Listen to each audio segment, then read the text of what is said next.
Ce serait une explication trop simplifiée de la motivation d'Adolf Hitler de simplement dire qu'il voulait la conquête et le pouvoir. L'Allemagne nazie, y compris les terres où sa puissance s'étendait, devait être une société sans pareille, purifiée de ceux dont les attributs étaient jugés indésirables dans son nouvel ordre. Le nouveau peuple allemand serait pur et uni dans son objectif d'atteindre le destin de son pays, devenir la plus grande nation sur Terre. Technologiquement, militairement, scientifiquement, l'Allemagne devait être l'envie de tous, intouchable par les anciennes puissances étrangères qui se disputeraient les restes laissés dans son sillage, alors que la main d'Hitler en tant que leader, le Führer, s'étendait à travers le globe sur chaque continent.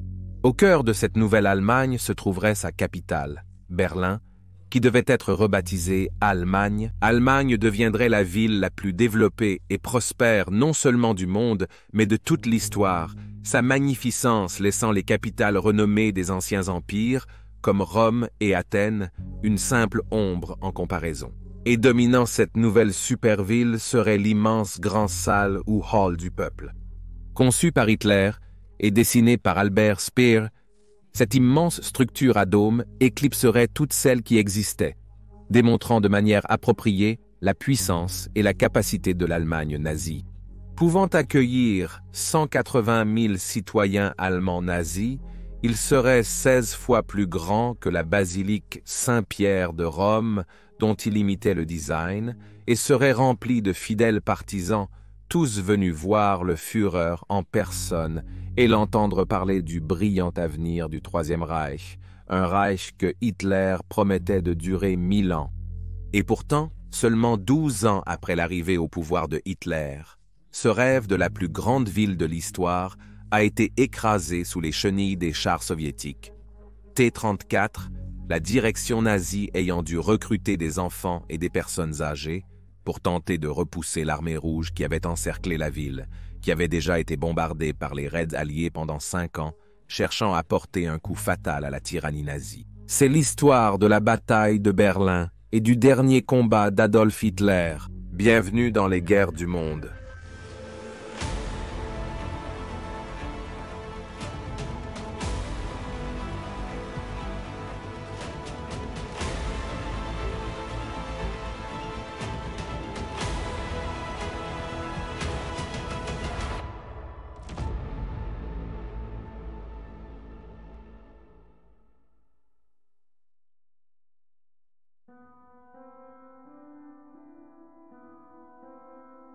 Dans les derniers instants du 7 juin 1940, les habitants de la ville de Berlin dormaient paisiblement, se couchant avec leurs esprits remplis de nouvelles du succès continu de la machine de guerre allemande, écrasant les puissances alliées qui les avaient tant humiliés seulement 20 ans auparavant, avec le très détesté traité de Versailles qui avait mis fin à la Grande Guerre.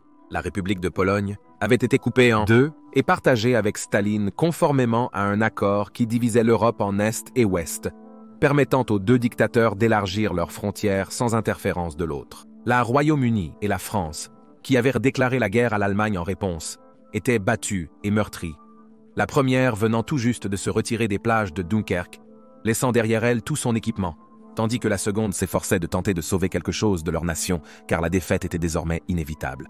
C'était un vendredi soir, et les réjouissances du week-end allaient bientôt commencer comme elles l'avaient fait avant la guerre.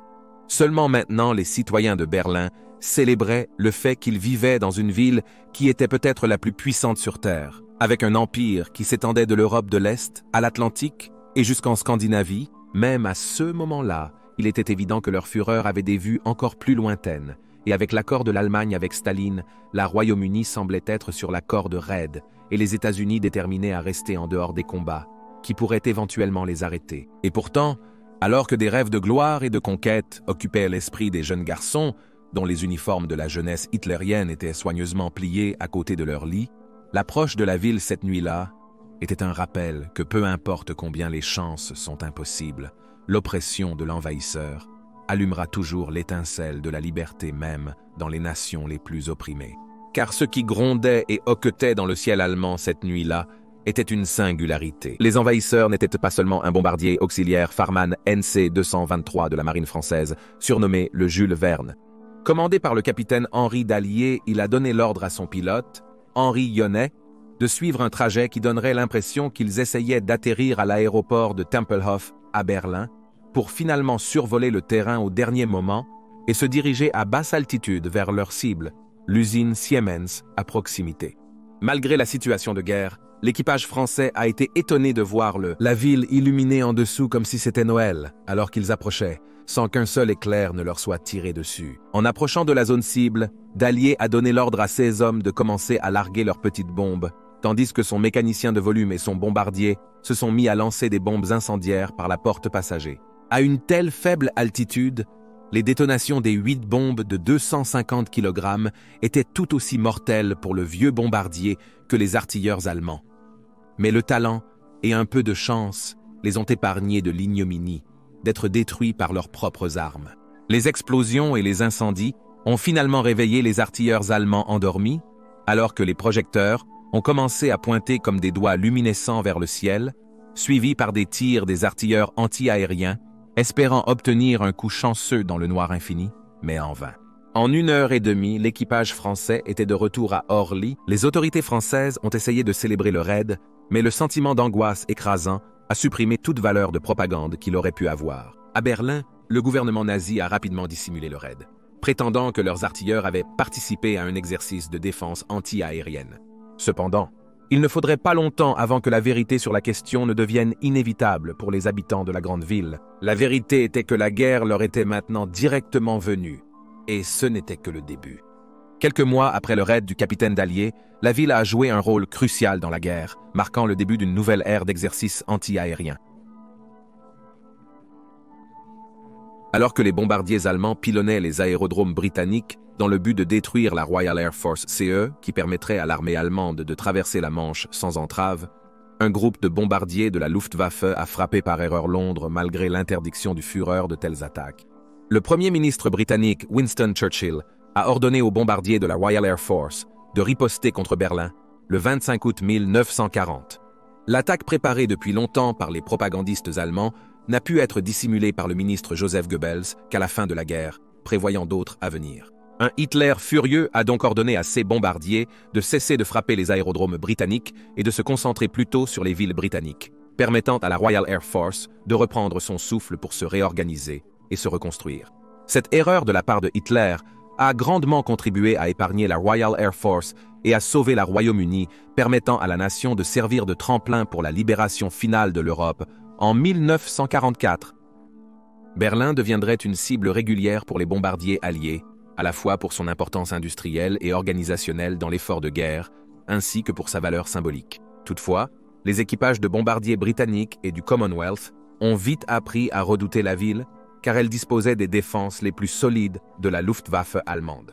Puis, le 9 août 1941, le commandement des bombardiers de la Royal Air Force a été laissé perplexe quant à savoir pourquoi la radio allemande prétendait que leurs avions avaient réellement touché la ville pendant la précédente nuit, alors qu'aucun avion de la Royal Air Force n'avait ciblé la capitale. En réalité, le raid était le premier effectué par l'armée de l'air rouge de l'Union soviétique, quelque chose d'inconcevable pour Hitler, qui considérait le peuple soviétique comme inférieur et incapable d'un tel exploit. L'Union soviétique effectuerait une poignée de raids jusqu'à ce que leur base soit envahie par l'armée allemande en progression.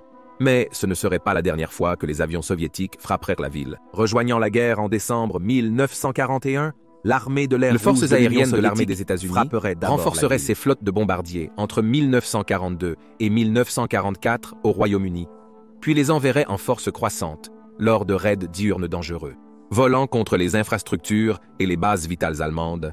Ce ne serait pas avant le 6 mars 1944 que les bombardiers américains visiteraient la capitale en force, 612 étant envoyés, mais les défenses allemandes en revendiquant 69.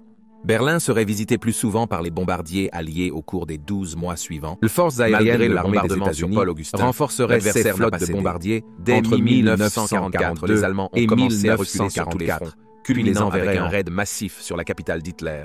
Le 19 mars, les bombardements américains de 14 violences, parents de 2 enfants et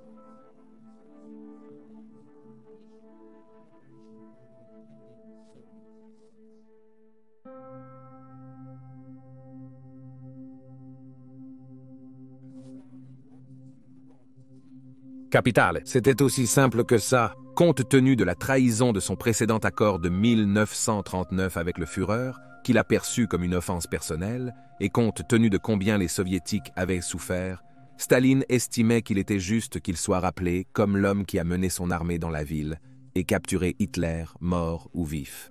C'était plus une question de son propre ego et prestige que de vagues efforts pour le justifier avec des chiffres concernant les pertes soviétiques face aux nazis, les commandants soviétiques étant souvent plus meurtriers que les Allemands pour les conscrits de l'armée rouge si les choses ne se déroulaient pas comme Staline l'avait prévu. Cependant, en vérité, il n'avait pas besoin de se préoccuper de l'idée qu'il y avait une course entre les alliés de l'Est et de l'Ouest pour prendre Berlin. Lors de la conférence de Potsdam, il a été convenu que la partie orientale de l'Allemagne, où se trouvait Berlin, serait occupée par les Soviétiques après la guerre, et en tant que tel, le commandant suprême allié à l'Ouest, le général Dwight D. Eisenhower, a perdu tout intérêt à sacrifier des hommes et du matériel pour prendre la capitale d'Hitler.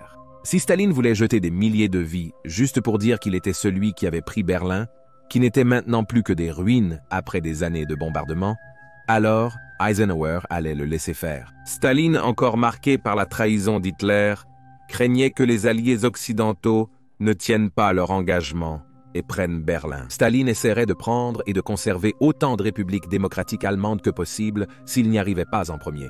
En prenant Berlin et en capturant ou tuant la direction allemande, toute résistance restante s'effondrerait et il pourrait rapidement s'emparer du territoire qui lui avait été promis.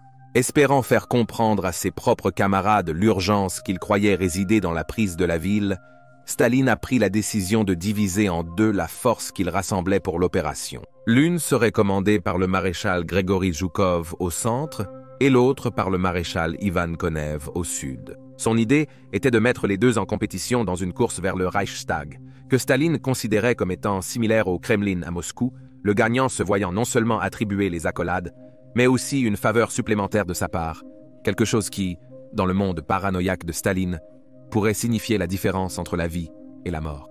Staline savait que les deux commandants avaient une rivalité amère l'un envers l'autre, et il pensait que cela serait une motivation appropriée pour qu'ils apportent une victoire finale rapide. Victoire! Il y avait aussi le fait que les deux hommes étaient devenus populaires auprès de leurs forces respectives et du public soviétique en général, et dans son esprit, cela en faisait des menaces potentielles pour son autorité.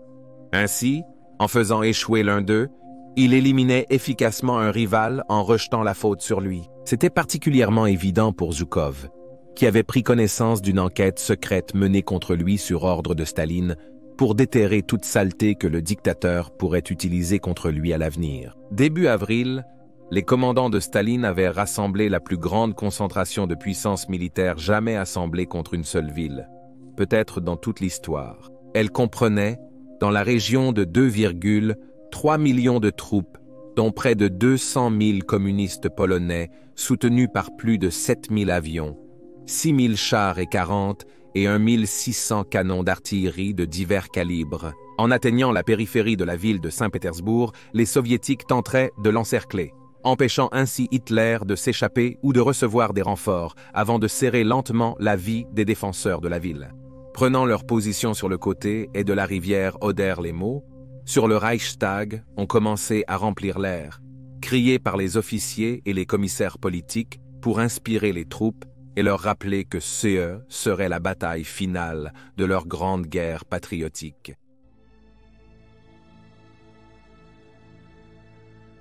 Les historiens continuent de débattre du point précis où la guerre a été perdue pour l'Allemagne nazie. Était-ce l'échec de la Luftwaffe à détruire la Royal Air Force lors de la bataille d'Angleterre, permettant ainsi à l'île-nation de servir de tremplin pour l'invasion du jour J?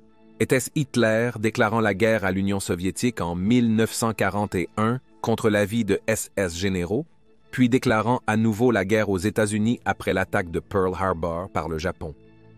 Quel que soit le point de vue auquel vous pouvez souscrire, une chose est certaine, c'est qu'au début de 1945, tout le monde en Allemagne savait que la guerre était perdue, à une exception notable près. Hitler lui-même. Hitler avait été contraint de s'installer dans le Führerbunker près de la chancellerie du Reich le 16 janvier 1945. Malgré la propagande contraire, le Führer passait rarement du temps à Berlin pendant la guerre, mais à partir de ce moment, il vivrait près du Führerbunker, sous la capitale, alors qu'elle était bombardée en ruines, accompagné de sa maîtresse Eva Braun Son état mental se détériorait lentement en raison du stress, de l'apparition de sa maladie de Parkinson et d'un mélange puissant de médicaments qui lui étaient donnés par ses médecins personnels.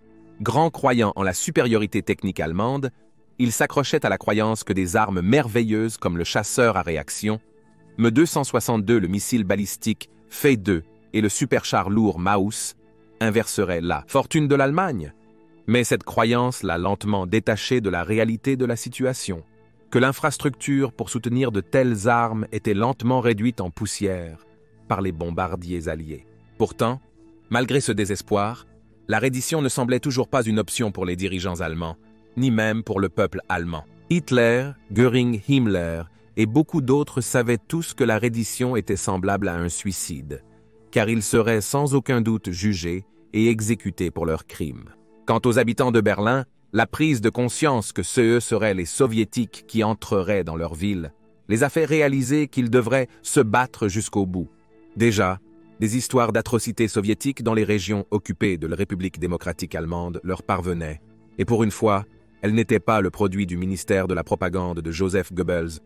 Staline avait dit à ses hommes de se venger sur le peuple allemand de ce que la Wehrmacht avait fait sur le territoire soviétique, ce qui a entraîné des orgies de violence, de pillage et de viol contre tout le monde, des personnes âgées aux enfants. Ainsi, malgré les bombardements répétés et le bombardement final de la ville, la population de Berlin a en réalité augmenté avec un afflux de réfugiés fuyant la campagne, car la ville offrait les seules positions fortifiées restantes dans la région. Depuis le Führerbunker, Hitler dirigeait la défense de la ville.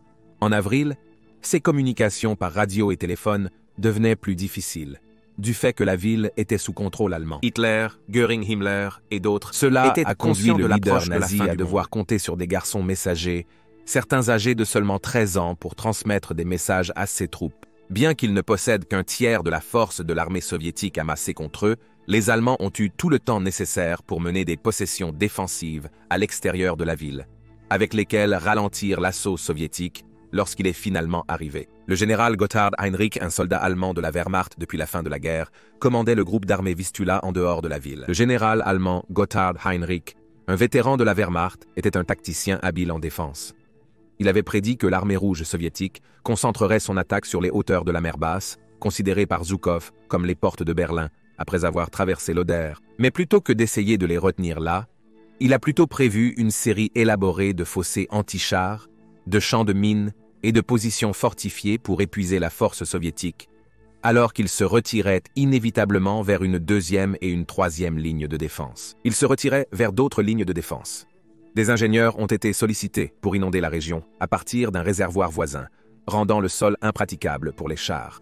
De plus, les défenses de Berlin ont été renforcées par l'arrivée de la deuxième armée allemande, qui avait précédemment été bloquée près de Danzig, faisant une percée vers la ville à travers une ouverture dans les lignes soviétiques. Alors qu'ils avançaient vers leur position de départ sur les rives de l'Oder, les unités blindées allemandes, qui avaient survécu assez longtemps pour participer à la défense de la ville, composaient un certain nombre des meilleurs chars de la guerre, allant du compétent Panzer IV jusqu'aux gigantesques Roi Tigres et Panthers. Dans des conditions idéales, ces chars seraient plus que suffisants pour gérer des nombres supérieurs de T-34 soviétiques, et même le lourd IS-2. Mais les véhicules surdimensionnés nécessitaient un entretien lourd et un flux constant de pièces de rechange, tous deux de plus en plus rares en ces temps désespérés. Cependant, la deuxième armée allemande a maintenu sa position en ville, un scénario courant durant la guerre. Hitler s'est souvent révélé être le plus grand obstacle pour ses commandants les plus compétents. Observant l'accumulation depuis son bunker, le Führer croyait que les troupes de l'armée rouge qui s'amassaient à l'extérieur de la ville n'étaient rien de plus qu'un leurre et que le véritable objectif soviétique était Prague, se souvenant des anciens mots d'Otto von Bismarck que celui qui contrôlait Prague contrôlait l'Europe. Le 5 avril, il a envoyé 4 unités de Panzer expérimentées au sud pour protéger la ville, au grand horreur de Heinrizi qui comptait sur leur inclusion dans ses plans. Malgré la complexité et la densité de ces préparations, peu de survivants de la Wehrmacht allemande croyaient qu'elle ferait peu plus que retarder les mastodontes soviétiques qui s'abattaient sur la capitale située à environ 90 km à l'ouest des hauteurs du Silo. Une fois la ligne franchie, il n'y aurait que des unités allemandes sporadiques sur leur chemin avant qu'ils n'atteignent la ville. Dans la ville se trouveraient ceux qui auraient échappé à la vague déferlante soviétique, ainsi que des membres de la Luftwaffe et de la marine allemande, qui étaient maintenant largement défunts dans leur service prévu, compte tenu des pertes en aéronefs et en navires de mer. Ils étaient aidés par environ 60 000 hommes du Volkssturm, un groupe de milices fondé fin 1944, alors que la guerre devenait désespérée pour les nazis. Les rangs du Volkssturm étaient remplis d'hommes physiquement aptes âgés de 16 à 60 ans qui ne servaient pas déjà dans l'armée, qu'ils soient trop jeunes ou trop vieux, ou possédant des compétences nécessaires sur le front intérieur. Ces hommes étaient répartis en 92 bataillons à Berlin, bien que seulement environ 1 sur 3 avaient réellement des armes, celles-ci étant déployées dans les zones périphériques de la ville, tandis que le reste occupait les zones intérieures, où ils étaient censés utiliser des couteaux, des clubs et d'autres armes improvisées contre les soviétiques. Dirigés par des responsables nazis locaux, qui ont essayé de les arrêter et ont tenté d'instiller un degré de fanatisme dans leurs rangs pour les faire combattre jusqu'à leur dernier souffle, beaucoup avaient déjà cédé au désespoir de savoir que, qu'ils se battent ou non, ils seraient presque certainement tués aux mains des soviétiques. Ils pourraient donc aussi bien essayer d'en emporter autant avec eux qu'ils le pouvaient. Cependant, la capitale allemande n'était pas uniquement défendue par ses habitants. Un facteur souvent négligé dans l'histoire est la participation de nombreuses troupes pro-nazies d'Europe qui ne pouvaient espérer retourner dans leur pays d'origine, qui avait maintenant été libéré, sans la peur d'un procès et très probablement d'une exécution. Parmi les autres, il y avait un bataillon de la première division lettonne de la SS, les Danois, les Suédois, les Norvégiens et les Néerlandais de la division Panzergrenadier de volontaires SS Nordland, ainsi que les Français de la 33e division Waffengrenadier de la SS Charlemagne. De plus, les défenseurs comprennent également plusieurs centaines d'Espagnols qui, après le retrait de la division bleue en 1943, une unité de volontaires farouchement anticommunistes d'Espagne, servant au sein de la Wehrmacht sur le front de l'Est, avaient décidé de rester et de continuer le combat contre l'Union soviétique. L'une des unités non allemandes les plus notoires, servant à l'ouest de l'Oder, était le Corps libre britannique, une petite unité de la SS composée d'une poignée de prisonniers de guerre britanniques qui ont été convaincus de rejoindre la SS pour combattre l'Union soviétique. Il est contesté quel rôle ces hommes ont joué dans la défense de Berlin. Manquant de toute véritable force ou de compétences spéciales utiles, la plupart des commandants allemands ne voulaient rien avoir à faire avec eux, et ils marchèrent bientôt vers l'ouest pour se rendre aux alliés occidentaux, où ils se cacheraient ou seraient jugés par leurs compatriotes.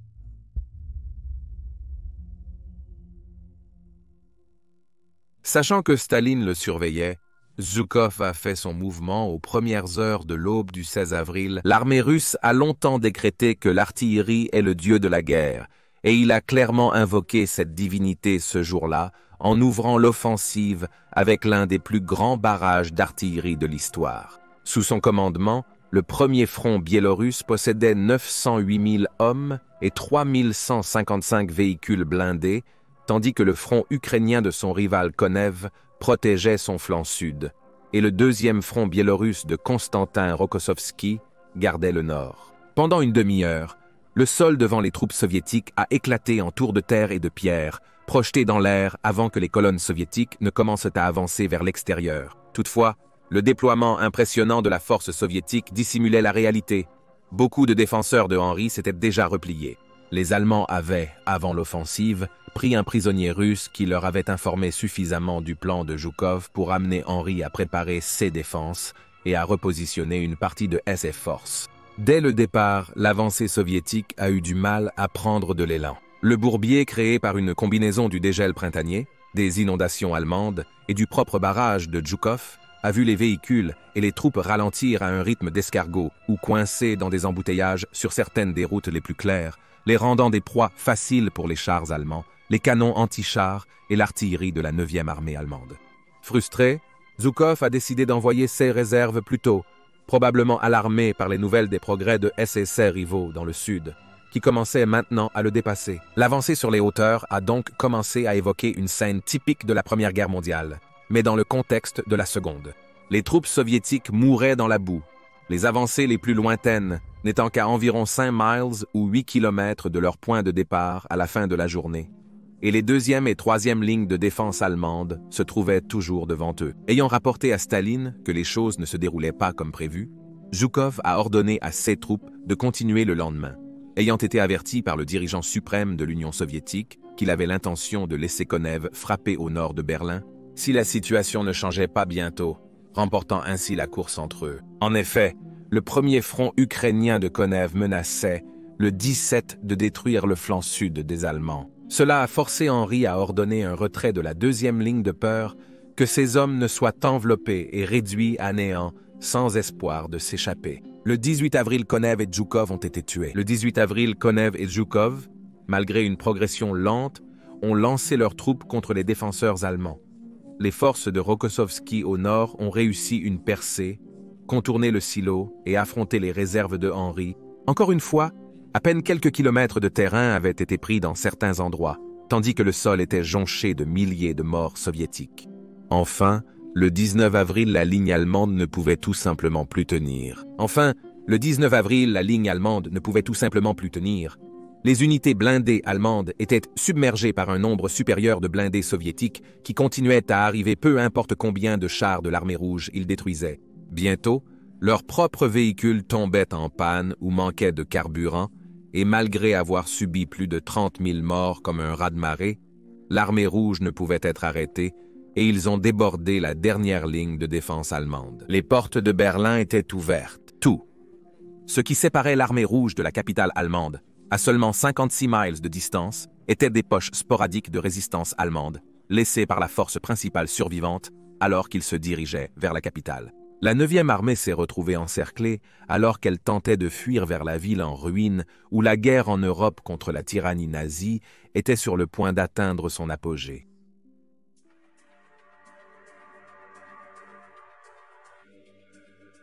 Malgré la dévastation infligée à la ville, prendre Berlin ne serait pas une mince affaire pour l'armée rouge. En fait, alors que des défenses étaient érigées dans la ville par les défenseurs, notamment autour du Reichstag et du bâtiment de la chancellerie du Reich sous lequel se trouvait le Führerbunker, les bombardements ont eu l'effet secondaire non intentionnel de bloquer les routes nécessaires pour les chars avec des cratères et des décombres, tout en transformant les bâtiments en cachettes idéales pour les embuscades. Ironiquement, c'était presque l'inverse de la situation à Volgograd plus de 2 ans plus tôt. La seule différence étant que les Soviétiques avaient la force en main-d'œuvre et n'avaient pas à lutter contre un hiver brutal. Poursuivant les survivants des forces allemandes vers la ville, le 20 avril, l'artillerie soviétique était enfin à portée de la capitale. Le symbolisme n'a pas échappé aux Soviétiques, car le 20 avril n'était pas un jour ordinaire. Ce n'était pas la fin de la guerre, mais l'anniversaire d'Hitler. Alors que les obus commençaient à frapper la périphérie des banlieues au nord de la ville, Hermann Göring, le chef flamboyant de la Luftwaffe, a réaffecté plusieurs camions militaires pour sauver une partie des précieuses œuvres d'art qu'il avait accumulées pendant la guerre, avant de détruire sa maison pour éviter qu'elle ne tombe entre les mains soviétiques. Il s'est ensuite dirigé vers le Führerbunker pour fêter l'anniversaire de Hitler. En parcourant les rues, Göring a observé les préparatifs effectués par les citoyens aptes au travail, allant des jeunes et des personnes âgées jusqu'aux prisonniers et aux travailleurs esclaves, alors que Hitler mettait en place l'opération Clausewitz, un plan complet de 33 pages visant à défendre sa capitale de CE qui était un effondrement inévitable. Beaucoup de ceux qui étaient impliqués dans la construction de barricades ou qui s'entraînaient avec les quelques armes disponibles ont eu du mal à se motiver alors qu'ils cédaient lentement au désespoir. Encore moins avaient confiance dans le processus. Les préparatifs auxquels ils participaient, avec une blague pas si drôle parmi eux, étaient qu'il faudrait aux Soviétiques 2 heures et 15 minutes pour capturer la ville, 15 minutes pour franchir les barricades, et 2 heures pour arrêter de rire d'eux. De nombreux membres de la haute hiérarchie de Hitler l'ont rencontré ce jour-là pour lui souhaiter un joyeux anniversaire et lui prêter allégeance. Et pourtant, beaucoup d'entre eux planifiaient déjà leur évasion. Göring se dirigeait vers son domaine à Obersalzburg, où il prétendait qu'il allait organiser des mouvements de résistance en Bavière, tandis que Heinrich Himmler, l'homme qui a dirigé CSS pour commettre certains des actes les plus odieux de l'Holocauste, avait secrètement rencontré des membres du Congrès juif mondial pour conclure un accord qu'il espérait pourrait le sauver lui-même et de nombreux nazis sur la base de la libération des prisonniers juifs encore entre les mains des Allemands. Au cours des jours suivants, ces 2 hommes tomberaient en disgrâce auprès de Hitler, qui les accusa de trahison, alors que leur loyauté était la plus nécessaire. Alors que ses proches se distançaient, Hitler attaqua la Bavière avec son armée.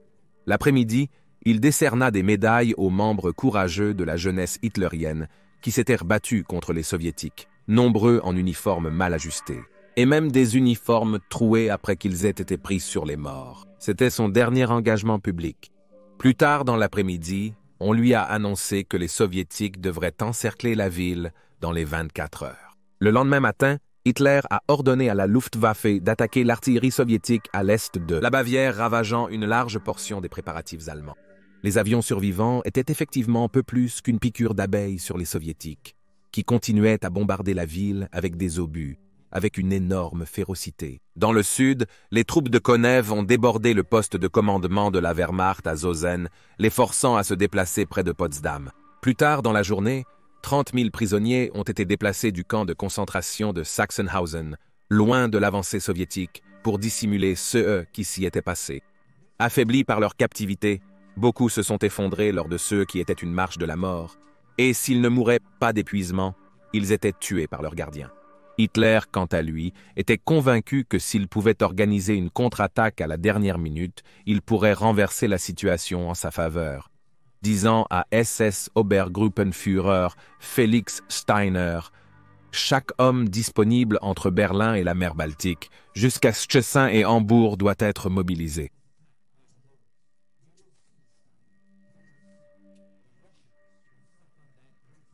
C'était du pur fantasme. Rien de plus que les divagations d'un homme désespéré qui avait perdu contact avec la réalité. Au cours des 48 heures suivantes, une plus grande partie de la limite est de la ville est tombée aux mains de Konev et Zhukov. Dans un tournant bizarre, les habitants de Berlin priaient maintenant pour être envahis du ciel par des parachutistes des alliés occidentaux, en tant que colocataires des Allemands, a persisté que dans certains endroits, les troupes américaines et soviétiques avaient commencé à se battre entre elles, et que la Seconde Guerre mondiale se terminerait par le début de la Troisième Guerre mondiale, entre les trois grandes puissances qui étaient sur le point de les vaincre. Cependant, Staline avait intensifié la compétition entre ces deux commandants en changeant la ligne de démarcation prévue entre eux pour l'Anhalter Bahnhof, la station diplomatique près du quartier gouvernemental de rue Wilhelm.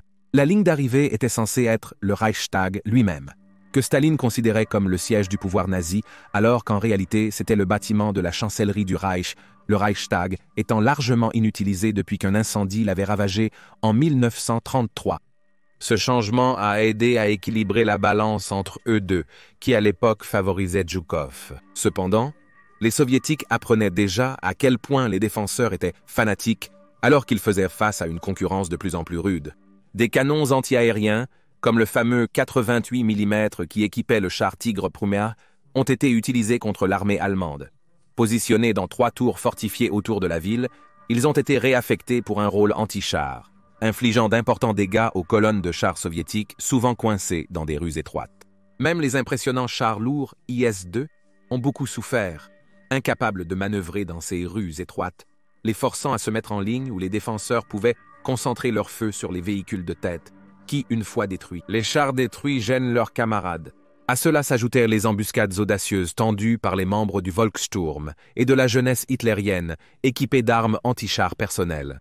Telle était la vitesse à laquelle les deux commandants soviétiques voulaient avancer pour gagner la course. De nombreux chars sont entrés dans la ville sans un soutien d'infanterie adéquat pour se prémunir contre de telles embuscades et l'ont payé cher. Comme démontré à plusieurs reprises dans les batailles urbaines durant la guerre, et après, les chars étaient utilisés pour combattre ennemis. Les chars avaient souvent du mal dans les combats de rue parce qu'ils ne pouvaient pas élever leurs canons sur les étages supérieurs des grands bâtiments ou même faire pivoter leurs tourelles dans certaines des rues les plus étroites. À ce stade, la marine soviétique s'est retrouvée impliquée dans le combat. Entre le 23 et le 25 avril, de petits bateaux de la flottille du Dniepr de la marine soviétique ont transporté plus de 16 000 soldats et 100 pièces d'artillerie à travers la rivière Spree jusqu'à la zone de combat. Ces missions étaient pleines de périls, car les bateaux subissaient de lourds tirs et devaient faire face à des obstacles flottants sur leur chemin par les Allemands. L'armée de l'air Rouge a également intensifié ses opérations pour soutenir l'encerclement croissant de la ville. Les jours de 1941, où elle opérait avec un leadership incompétent, des avions désespérément obsolètes et des tactiques dépassées étaient révolus. L'armée de l'air Rouge de 1945 était une énorme amélioration, avec des avions bien plus capables et un noyau de commandants éprouvés au combat utilisant des tactiques éprouvées, tout en tirant pleinement parti de son énorme avantage numérique. Ils ont mené des missions intenses de soutien aérien rapproché en utilisant des avions d'attaque au sol robustes et ont bombardé de nombreuses barricades et positions fortifiées que Hitler avait érigées sous Clausewitz.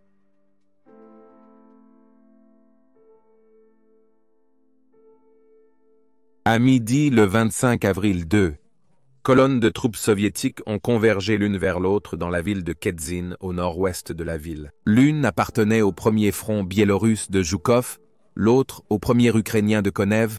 L'encerclement était complet.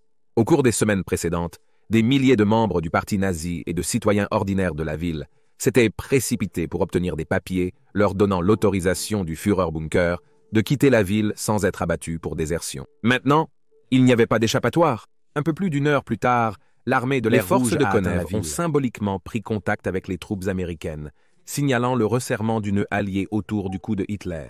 Mais ce n'était pas encore fini. La course était toujours très serrée entre les deux commandants soviétiques. Deux journalistes américains, André Tully du Voyageur de Boston et Virginie Irwin du Saint-Louis Post, ont décidé de saisir l'occasion pour rendre compte des événements à Berlin et ont conduit une Jeep jusqu'à la périphérie de la ville, où ils ont bu de la vodka et mangé de la vodka traditionnelle. Les forces de Konev ont rencontré symboliquement les troupes américaines à Berlin, signalant leur présence avec des pâtisseries russes, au désarroi de leur gouvernement. À l'intérieur de Berlin, les défenseurs ont dû se sentir plus isolés que jamais, car non seulement ils étaient encerclés, mais la principale station de radio nazie, Allemagne Sender, est finalement tombée silencieuse après des jours de diffusion intermittente. Le monde semblait les abandonner à leur sort. De nombreux citoyens russes ont succombé à l'alcoolisme, l'abus de drogue et la débauche dans le Führerbunker. L'armée de l'air rouge a atteint la ville, les résidents luttant finalement contre leur destin imminent. À l'extérieur du bunker, la famine devenait une menace aussi grande que l'ennemi.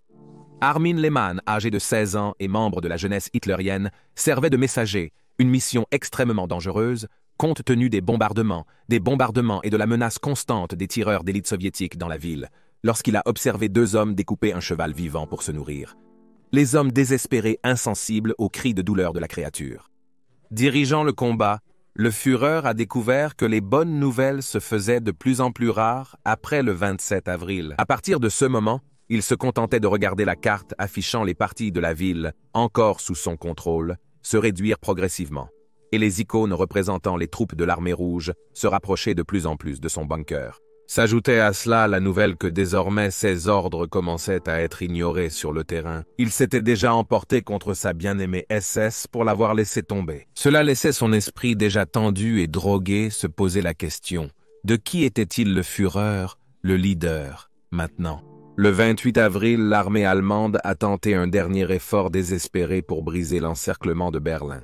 En dehors de la ville, le 20e corps du général Wenck a attaqué la ligne soviétique, mais a été repoussé, laissant la ville à son sort. Pour la première fois, même Hitler a admis ce que tout le monde d'esprit sain avait réalisé des mois plus tôt. Les nazis avaient perdu la guerre. Cependant, dans les parties de la ville déjà occupées par l'armée rouge, un nouveau problème est apparu pour ses dirigeants. Beaucoup de ces soldats s'étaient eux-mêmes adonnés à l'alcoolisme ainsi qu'au pillage, aux meurtres et aux viols en masse de femmes et de filles allemandes. Cela a été encouragé par la libération d'un grand nombre de prisonniers de la captivité allemande, forcés à servir en première ligne pour renforcer les effectifs des forces soviétiques de plus en plus ensanglantées, leur soif de vengeance semblant inextinguible. Dans de nombreuses régions, la discipline a flanché chez les femmes et filles allemandes, avec même leurs officiers se livrant à des actes horribles contre les civils, les sanctions pour ces crimes étant rarement appliquées. Plutôt, seulement s'ils interféraient dans leurs devoirs et la course pour le Reichstag. Quant à cette course, Staline était intervenu une fois de plus et avait décidé que Zhukov serait le gagnant. Staline a redirigé Konev et les hommes du premier front ukrainien vers Savigny Place dans le secteur occidental et lui a confié la tâche de nettoyer les zones restantes de la ville au-delà de Tiergarten, dans le centre de Berlin. En quelque sorte comme un prix de consolation, on a dit à Konev que ces hommes seraient chargés de prendre Prague. Bien que Staline ait pu lui donner l'opportunité de gloire, Zhukov savait qu'il pourrait encore échouer aux yeux de son leader s'il ne saisissait pas assez rapidement le prix du Reichstag. L'assaut du bâtiment serait mené par sa 3e armée de choc, mais se dressant sur son chemin se trouvait la rivière Spree et le massif pont de pierre reliant les deux rives était barricadé à chaque extrémité, miné pour la démolition et jonché de fils barbelés et d'autres obstacles. Au sud du pont se trouvaient les bâtiments du quartier diplomatique et du ministère de l'Intérieur, protégés par une série de tranchées, de positions de tir et de champs de mines. Les fenêtres du Reichstag offraient une vue imprenable sur la zone, même si beaucoup d'entre elles étaient murées, à l'exception de petites ouvertures pour les armes à feu. Peu de temps après, aux premières heures du 29 avril, les troupes de l'armée rouge ont tiré sur une voiture blindée qu'ils ont repérée en train de traverser la ville près du Reichstag, mais ils n'ont pas réussi à l'arrêter. Au volant de la voiture se trouvait Michel Wagner, un avocat qui était en mission spéciale pour le Führer, pour apporter de son cabinet d'avocat les documents nécessaires pour rendre son mariage avec Eva Braun légal. Ce mariage était un dernier geste d'appréciation de Hitler envers la femme qu'il avait soutenue pendant si longtemps, littéralement jusqu'à la fin amère. Tous savaient que ce serait un mariage de courte durée dans la vie, du moins pour ceux qui avaient décidé de ne pas tenter leur chance et d'essayer de s'échapper, ou qui préparaient maintenant comment ils mettraient fin à tout, avant que l'armée rouge ne prenne la chancellerie au-dessus d'eux, étant maintenant à portée de tir des snipers du grand bâtiment qui étaient en train d'être soufflés, bombardés et tirés dans l'oubli. Alors qu'Hitler et Eva prononçaient leurs vœux de mariage, l'armure soviétique tentait de percer les barricades sur le pont traversant la Spree. Le mouvement a été fait sans le barrage d'artillerie pré-attaque habituel, dans l'espoir de surprendre les Allemands. Mais cela a échoué, car les équipes de mortiers allemandes, s'attendant à l'assaut, avaient déjà ciblé le pont et commencé à faire pleuvoir la destruction sur les chars. Plus tard, les Soviétiques ont fait une deuxième tentative pour traverser le pont, cette fois en utilisant des chars beaucoup plus lourds et mieux blindés. Les canons anti-chars SS et les canons anti-aériens de la tour de flak voisine ont de nouveau fait leur travail mortel, et le pont est rapidement devenu une casse pour l'armure soviétique. Alors que l'armée rouge a pu le sécuriser pendant un court moment, ils ont finalement été repoussés par les SS et l'arrivée soudaine des membres de la dure 9e division parachutiste allemande qui se retiraient de leur précédente position à la gare de Lurter. À 10 heures, les messagers de la jeunesse hitlérienne rapportaient au Führerbunker que les chars soviétiques étaient maintenant à moins d'un demi-kilomètre et 30 minutes après cela, l'armée rouge a pu le sécuriser pendant un court moment. L'armée rouge a brièvement sécurisé le lieu, puis un ballon de relais radio a été abattu. Le Führerbunker était désormais définitivement coupé du contact radio avec le monde extérieur. Les Allemands ne tenaient plus qu'une portion du centre de la ville, qui dans certaines zones était à peine large d'1 mille et défendue par environ 30 000 survivants de sa force initiale. Tout au long de la journée, l'infanterie soviétique a continué d'avancer, réussissant à atteindre le quartier général de la Gestapo et le présidium de la police. Tous deux ont vu une partie de les combats de pièce en pièce les plus acharnés, les combattants étant souvent assez proches pour recourir aux baïonnettes. Au cours des combats de la journée, le porte-drapeau du 220 régiment de fusiliers de la garde, le sergent Nikolai Mazilov, a entendu les pleurs d'une petite fille allemande de 3 ans de l'autre côté du canal Landwehr. Sous le feu de couverture de ses camarades, il a réussi à atteindre la petite fille qui était allongée à côté de sa mère morte et l'a emmenée loin des combats. Son acte serait plus tard immortalisé dans une immense statue d'un soldat soviétique, sauvant un enfant au mémorial de guerre soviétique, dans le parc Treptower de la ville. Ailleurs dans la ville, un seul char Tigre retranché semait la terreur parmi les blindés soviétiques qui tentaient de franchir le pont de Potsdamer. Certains des troupes soviétiques ont donc eu l'idée de recouvrir le revêtement protecteur du prochain char qui tenterait de traverser avec de l'huile et des canettes de fumée. Ainsi, lorsqu'il a inévitablement pris feu sur le pont, les Allemands ont supposé qu'il avait été désactivé, ne prêtant que peu d'attention à son avancée vers eux et dans leurs fortifications. Ce n'est qu'alors qu'ils ont réalisé leur erreur, le char causant alors un chaos, distrayant suffisamment les Allemands pour permettre à plus de blindés soviétiques de traverser sans opposition et de sécuriser le côté opposé. Le lendemain matin, on a informé Hitler que la bataille pour la ville n'avait plus que quelques heures à vivre. Les forces allemandes manquaient de tout, armes, munitions, nourriture et corps. Hitler a donc permis aux membres de son cercle intime de partir enfin, s'ils le souhaitaient, et de tenter leur chance dans la ville, mais où chacun d'entre eux pourrait aller pour se mettre en sécurité était une énigme pour tout le monde.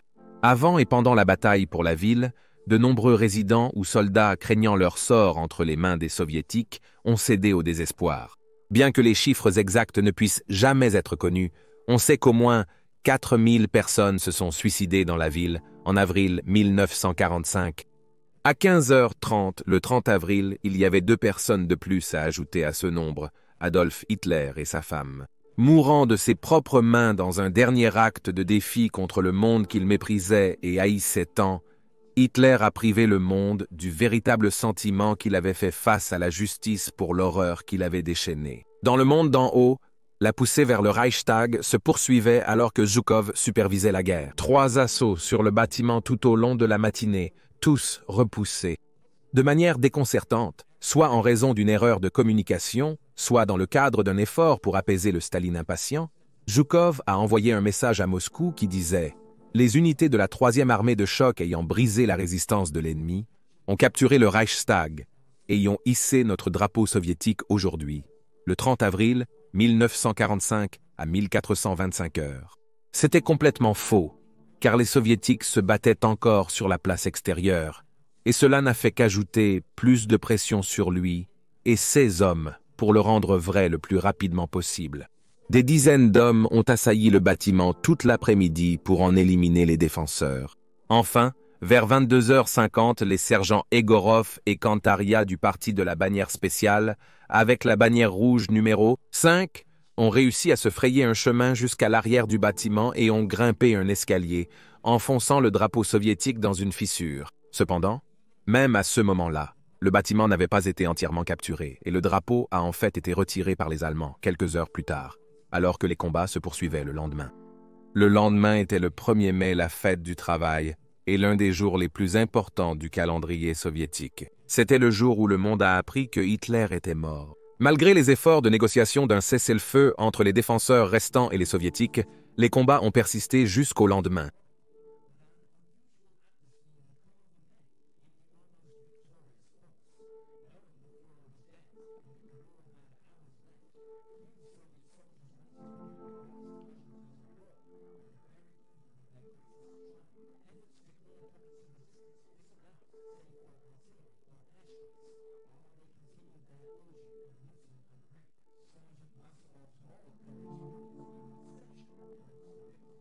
Cependant, des soldats de différentes unités soviétiques ont réussi à atteindre la célèbre porte de Brandebourg, déployant une bannière rouge qui a ensuite été placée dans un trou dans l'un des chevaux de bronze au sommet du monument. Dans le bunker des damnés, d'autres suicides ont suivi, le plus horrible étant probablement celui du ministre de la Propagande, Joseph Goebbels, et de sa famille.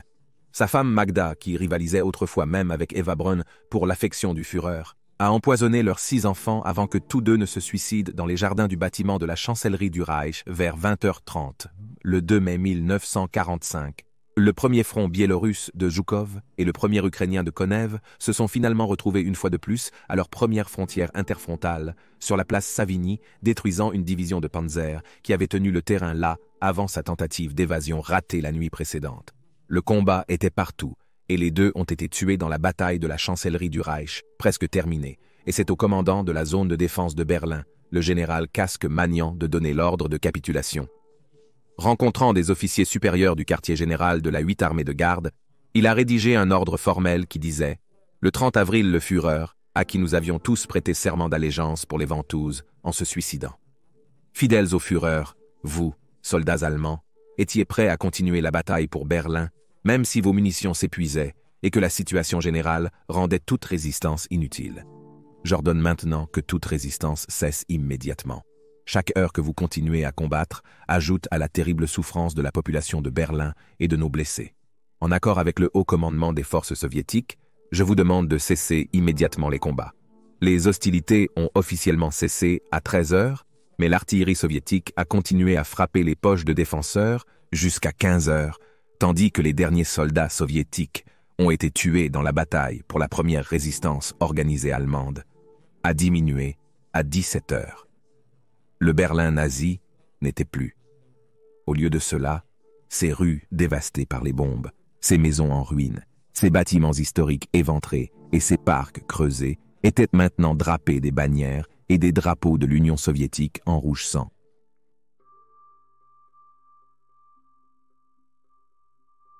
La fin de la bataille n'a pas signifié la fin de la souffrance pour les survivants dans le ville à Berlin, et en effet à travers l'Allemagne occupée par les Soviétiques, Les femmes continuaient à craindre pour leur vie, alors que des viols de masse avaient lieu à une échelle jamais vue depuis l'époque médiévale.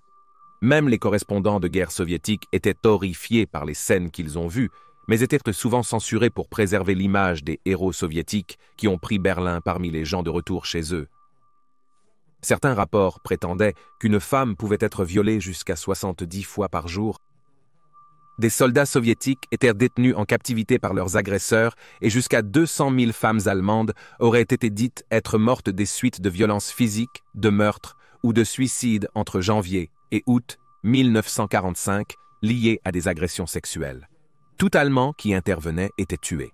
Malgré les efforts pour censurer les rapports, de nombreux soldats soviétiques étaient ouverts sur leur vengeance sur leurs victimes allemandes. Un journaliste britannique a rapporté qu'après la bataille, un major soviétique lui a dit « Nos camarades étaient tellement en manque de sexe qu'ils violèrent souvent des vieilles femmes de 60, 70 ou même 80 ans à la grande surprise de ses grands-mères, sinon à leur plus grand plaisir. » Alors que les autorités soviétiques ont rapidement repris le contrôle de leurs hommes, il n'était pas rare que des officiers soviétiques continuent à errer dans les rues la nuit, en jeep et en voiture, avec une petite suite, à la recherche de victimes potentielles, jusqu'en 1948. Alors que Berlin était tombé, la guerre, en Europe, a continué jusqu'au 8 mai. Paradoxalement, alors que les hommes de Zhukov prenaient d'assaut la capitale du Troisième Reich, des troupes allemandes occupèrent encore des terres en Union soviétique, jusqu'à 250 000 de nazis et de troupes anti-soviétiques étaient encerclés dans la soi-disant poche de Courlande, en République de Lettonie occidentale, alors partie de l'Union soviétique. Elle est devenue, sur le ton de la plaisanterie, connue des troupes soviétiques comme un camp de prisonniers de guerre armés, puisqu'ils ne pouvaient pas partir mais refusaient de déposer leurs armes. Le groupe a finalement capitulé le 10 mai. Cependant, même à ce moment-là, un petit nombre de personnes, sachant qu'elles seraient torturées et tuées par les soviétiques, ont continué à mener une guerre de guérilla contre les armées rouges pendant des mois par la suite. À l'image de l'Allemagne elle-même, Berlin serait divisée en zones occupées par les Alliés victorieux, malgré le fait que la ville se trouvait dans la République démocratique allemande occupée par les Soviétiques. Cela a été source de beaucoup de tensions entre Staline et les anciens Alliés dans les années d'après-guerre, l'amenant à fermer toutes les voies terrestres vers la ville en juin 1948, afin de nourrir les citoyens de la zone occidentale. Une vaste opération de pont aérien a été entreprise par les Alliés occidentaux. Là où autrefois leurs avions apportaient la mort aux habitants de la ville, ils apportaient maintenant la vie. Le pont aérien de Berlin, comme il est devenu connu, marquerait le début d'un nouveau chapitre de l'histoire. La guerre froide, et elle a commencé sur les cendres d'une ville, qui était autrefois au centre du conflit le plus destructeur de l'histoire. C'est les guerres du monde,